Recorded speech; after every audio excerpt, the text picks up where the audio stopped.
Oke baik, Assalamualaikum warahmatullahi wabarakatuh. Jumpa lagi bersama channel YouTube Hasyim Asyari. Terima kasih buat teman-teman semua yang sudah mengklik video ini dan juga yang sudah mendukung channel ini sampai saat ini. Dan teman-teman semua yang belum subscribe, segera subscribe. Mari kita akan menonton sebuah video yang bersumber dari channel YouTube Ajis Trahi. Nah, ini dia. Nanti videonya berjudul Hanya Satu Presiden yang Pernah Menyelamatkan Indonesia. Nah, ini semua pastinya dalam video ini ada intisari yang dapat kita ambil. Jadi buat teman-teman semua ketika menonton video ini jangan lupa pahami dari awal sampai akhir sehingga tidak gagal paham atau tidak salah paham. Oke, buat teman-teman semua jangan lupa komen di kolom komentar video apa yang perlu saya reaksi dan langsung saja ke videonya. Dengan segala kekurangan yang mereka miliki, Soekarno adalah proklamator. Soeharto dijuluki Bapak Pembangunan. Habibie itu pembuka keran keterbukaan politik Indonesia. Gus Dur adalah pendorong keberagaman. Megawati pemberani. SBY adalah penjaga stabilitas. Sedangkan Jokowi bisa dikatakan sebagai perintis infrastruktur Indonesia. Pertama, dan ini penting untuk jadi disclaimer, bahwa kita tidak bisa menghakimi sejarah dengan perspektif hari ini. Tentu saja, sejarah Indonesia tidak sempurna. Banyak pertanyaan yang tidak terjawab. Ada banyak darah, ada cerita perjuangan, ada tragedi, tapi ada juga yang mungkin menyenangkan. Jelas, setiap presiden memiliki keunggulannya masing-masing. Namun ada juga, dan barangkali semuanya, pasti memiliki minimal satu kebijakan yang tidak tepat sasaran. Perlu dikritik, dijadikan pelajaran untuk masa yang akan datang.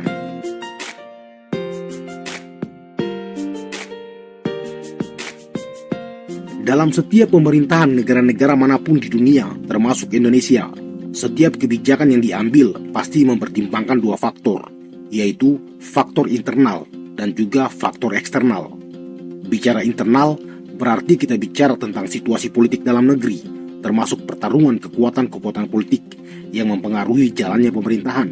Dan jika kita bicara faktor eksternal, maka kita bicara tentang kondisi geopolitik dunia, tatanan politik internasional, termasuk persaingan negara-negara besar atau hegemoni satu negara superpower yang berdampak pada keputusan pemerintah, khususnya berkaitan dengan kebijakan luar negeri. Faktor internal dan eksternal ini disebut sebagai kondisi objektif. Kondisi objektif berbeda dalam setiap masa, setiap waktu, setiap masa pemerintahan. Mari kita breakdown. Ketika Soekarno memproklamirkan kemerdekaan Indonesia, ada situasi eksternal yang sedikit banyak mempengaruhi proses itu. Ditandai dengan kekalahan Jepang oleh Amerika di Pasifik yang mengakhiri Perang Dunia Kedua. Sementara di dalam negeri, semua kekuatan politik bersatu untuk menumbangkan kolonialisme. Indonesia pun berdiri. Begitu juga saat Presiden kedua Republik Indonesia, Soeharto, menggagas blueprint rencana pembangunan 5 tahun. Dia lebih dulu sukses membungkam elemen-elemen dalam negeri yang berpotensi menjadi ancaman. Atau saat tentara-tentara Indonesia menginvasi Timur Leste, Amerika malah mendukung sebagai upaya membendung kekuatan komunisme di Asia. Kita bisa saja mencari kesalahan dari dua presiden ini, Soekarno dan Soeharto. Tapi lagi-lagi, kita tidak bisa menghakimi peristiwa masa lalu dengan kacamata sekarang. Keduanya memiliki kondisi objektifnya masing-masing. Begitupun kita hari ini. Kita tinggalkan dulu dua tokoh ini. Mari kita lanjut dengan presiden ketiga, Baharudin Yusuf Habibie. B.J. Habibie memimpin negara ini di tengah badai. Seperti kita tahu, pasca Soeharto mundur, maka atas perintah konstitusi, Habibie didaulat untuk menjadi Presiden Republik Indonesia. Habibie mewarisi situasi ekonomi yang hancur lebur akibat krisis moneter. Kerusuhan terjadi di mana-mana.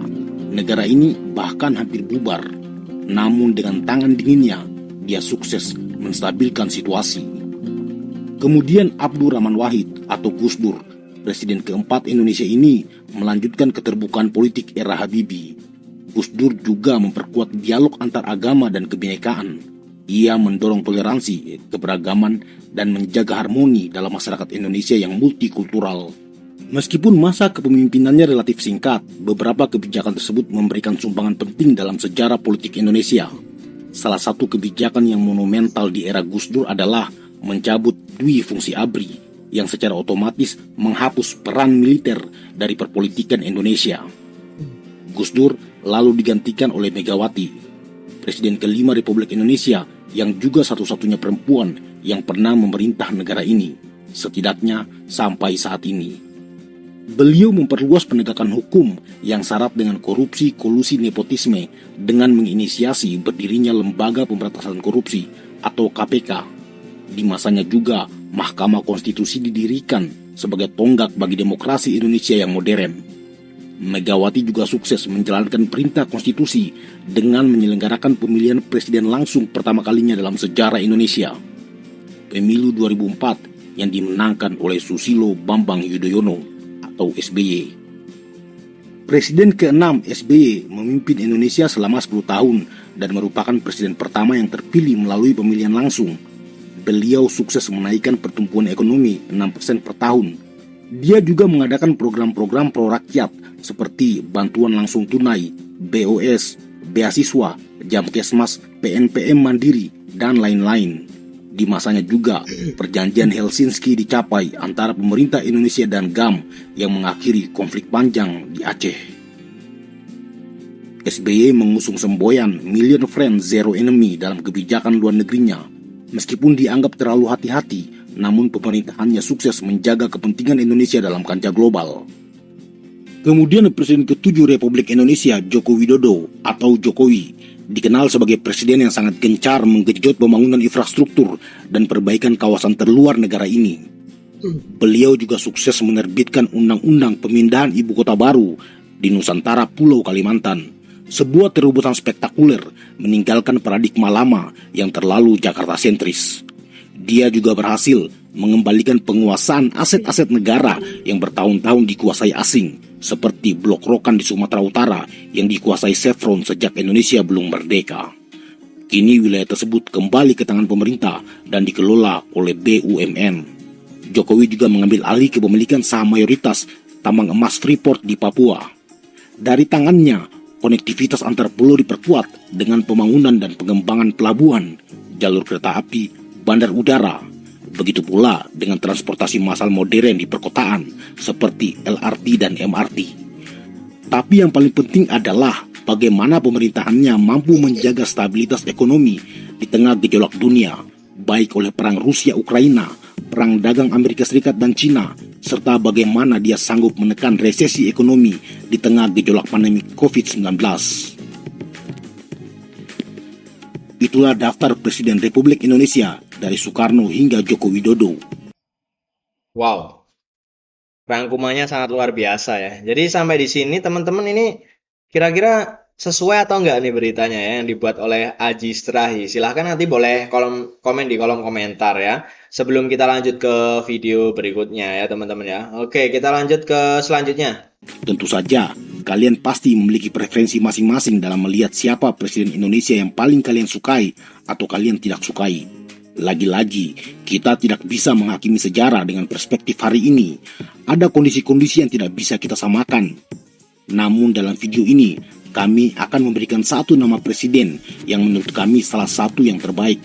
Bukan karena yang lain tidak bagus, namun karena bagaimana nama ini memimpin Indonesia di masa-masa sulit dan mampu membawa Indonesia keluar dari situasi berbahaya.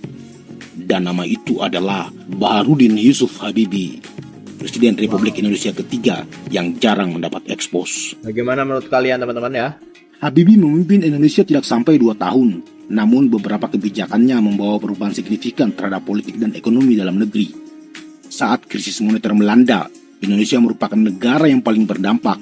Nilai tukar rupiah yang awalnya stabil di angka Rp2.000 merosot sampai 17.000, turun drastis hampir 1000%. Uang Indonesia seperti tidak ada harganya.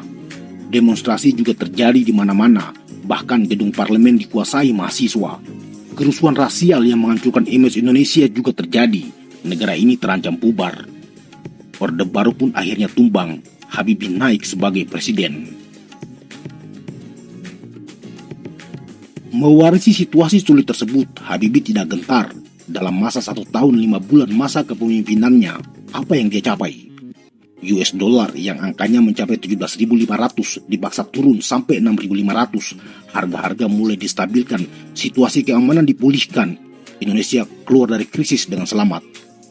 Tidak sampai di situ, Presiden Habibie juga mengeluarkan kebijakan-kebijakan yang moderat dan membawa Indonesia dari yang dulunya sangat tertutup dan otoriter menjadi lebih demokratis dan terbuka. Beliau membebaskan pers dengan mengesahkan Undang-Undang Nomor 40 Tahun 1999 tentang kemerdekaan pers. Menurut Habibie, mustahil kita bicara tentang demokrasi jika pers masih terkekang. Habibie tidak takut, padahal hampir semua media, surat kabar nasional yang dibebaskannya setiap hari mengkritiknya, menginginkannya mundur, karena saat itu dia dianggap bagian dari Orde Baru. Presiden Habibie juga membebaskan semua tahanan politik untuk menegakkan penghormatan terhadap institusi hukum. Dia juga mengesahkan Undang-Undang Nomor 22 Tahun 1999 tentang perimbangan keuangan antara pemerintah daerah dan pemerintah pusat yang kemudian menjadi dasar lahirnya Undang-Undang Otonomi Daerah. Pada masanya juga, ruang berekspresi dan berpolitik kembali dibebaskan dengan mengesahkan Undang-Undang Nomor 2 tentang partai politik, yang mana semua orang berhak mendirikan partai politik sesuai dengan ketentuan yang berlaku. Masyarakat bebas menyuarakan aspirasi politiknya, hal yang dulu haram di era Orde Baru. Habibie membuka gerbang untuk Indonesia menuju demokrasi modern. Di tengah-tengah hancurnya ekonomi Asia tahun 1998, Habibie juga berani mengadakan restrukturisasi perbankan dengan menerbitkan Undang-Undang Nomor 23 Tahun 1999 yang memisahkan Bank Indonesia dari kontrol pemerintah. Dalam pandangan Habibie, untuk menopang ekonomi Indonesia, maka sebagai bank sentral, Bank Indonesia harus bekerja mandiri dan lepas dari pergulatan politik. Dengan begitu, Bank Indonesia bisa melahirkan mata uang rupiah yang bermutu tinggi, sekaligus memiliki wewenang dalam mengintervensi pasar mata uang. Hasilnya, Habibie mampu menaikkan pertumbuhan ekonomi dari posisi minus 13,13% di tahun 98, lalu rebound menjadi positif 0,79% di tahun 99. Yang paling spektakuler adalah Presiden Habibie bahkan tidak memiliki ambisi kekuasaan untuk meneruskan masa jabatannya sebagai presiden. Padahal menurut pasal 8 Undang-Undang Dasar 1945, wakil presiden berhak meneruskan masa jabatan presiden sampai masa jabatannya selesai. Artinya, sebagai pengganti Presiden Soeharto yang lengser di tahun 98, maka Habibie harusnya menjabat presiden sampai tahun 2002. Namun beliau enggan meneruskan. Pemilu yang harusnya digelar tahun 2003 justru dipercepat di tahun 99 setelah pidato pertanggungjawaban Presiden Habibie ditolak oleh MPR yang saat itu diketuai oleh Amin Rais. Dengan lapang dada, Presiden Habibie menerima semuanya, bahkan beliau menyetujui pengesahan undang-undang pemilu yang lebih jujur, adil dan secara langsung. Semua tahu, di masa Orde Baru, pemilihan umum diselenggarakan oleh lembaga pemilihan umum yang berada di bawah kendali Departemen Dalam Negeri. Sementara fungsi pengawas pemilu diperankan oleh lembaga kejaksaan. Jadi penyelenggaraan pemilu betul-betul di bawah kendali pemerintah, dari pelaksana sampai pengawas pemilu, bukan di bawah lembaga yang independen. Pseudo-demokratis yang menopang otoritarianisme. Tapi semua itu tidak lagi berlaku di era Habibie. Undang-Undang Nomor 3 Tahun 1999 tentang pemilihan umum disahkan untuk memberikan ruang pada Komisi Pemilihan Umum dan Komisi Pengawas untuk lebih merepresentasikan para peserta pemilu. Memang saat itu belum ideal, tapi harus diingat ada kondisi objektif yang menjadi pertimbangan. Pertama, masa itu adalah masa transisi dari sistem yang otoriter menuju demokrasi yang terbuka. Tentu saja mengubah semuanya membutuhkan proses yang panjang. Situasi instan itu memang tidak mudah, tapi Habibie berhasil melakukan terobosan penting untuk menyesuaikan dengan tuntutan reformasi dan memberikan tonggak sejarah bagi perjalanan demokrasi Indonesia. Pada pelaksanaan pemilihan presiden tahun 99 itu, Habibie tidak mencalonkan diri sebagai presiden dan memilih menepi dari pentas politik nasional. Begitulah Habibie, Presiden Republik Indonesia ketiga yang memimpin di tengah badai, namun sukses membawa Indonesia keluar dari badai, bahkan justru melakukan berbagai perubahan yang menentukan nasib negara ini ke depannya. Jika pertanyaannya, apa yang mendasari kebijakan politik Habibie? Akan ada banyak teori yang bisa digunakan. Tentu saja, kita tidak bisa memungkiri dorongan perubahan tersebut juga karena adanya desakan eksternal dari kelompok-kelompok reformis Indonesia yang menginginkan perubahan. Habibie merupakan katalisator dari angin perubahan itu. Namun, ada juga teori idiosinkretik yang menekankan bahwa kebijakan seorang pemimpin negara tidak lepas dari personalitinya, karakter yang membentuknya, termasuk lingkungan sosial yang menentukan esensi seorang Habibie. Di sini bisa dilihat latar belakang seorang Habibie yang memang pada dasarnya bukan seorang politisi murni. Beliau adalah seorang teknokrat yang tumbuh besar dari keluarga multietnis dengan background agama yang kuat, namun banyak menghabiskan waktu belajarnya di Jerman yang sangat pluralis dan terbuka. Hal-hal itulah yang membentuk pemikiran seorang Habibie. Tak heran jika kebijakan-kebijakan selama menjabat sebagai presiden jauh dari ambisi kekuasaan. Habibie lebih natural dan mencerminkan keinginan yang kuat untuk membawa Indonesia menuju Indonesia yang lebih baik. Jika bukan dia yang menjadi presiden di era transisi Orde Baru ke era reformasi, kondisinya akan berbeda. Bisa lebih baik atau bahkan bisa saja jauh lebih buruk. Yang pasti dalam pengakuannya, Habibie mengatakan 25 tahun berada dalam Orde Baru, dia melihat banyak hal yang tidak pas dan dia juga memprotes banyak hal. Namun semua protesnya diabaikan. Sampai saatnya dia memegang kekuasaan dan melakukan perubahan seperti yang dia inginkan. Untuk kebijakan luar negerinya, banyak kalangan menganggap lepasnya Timur Timur adalah dosa pemerintahannya. Terlepas dari semua itu, Habibie adalah figur yang ditakdirkan sejarah untuk menjadi jembatan menuju Indonesia yang lebih baik, lebih demokratis, lebih kuat, seorang negarawan. Apapun kritikan terhadap beliau, dia sukses berhasil melewati badai dan membawa Indonesia berlayar dengan tenang.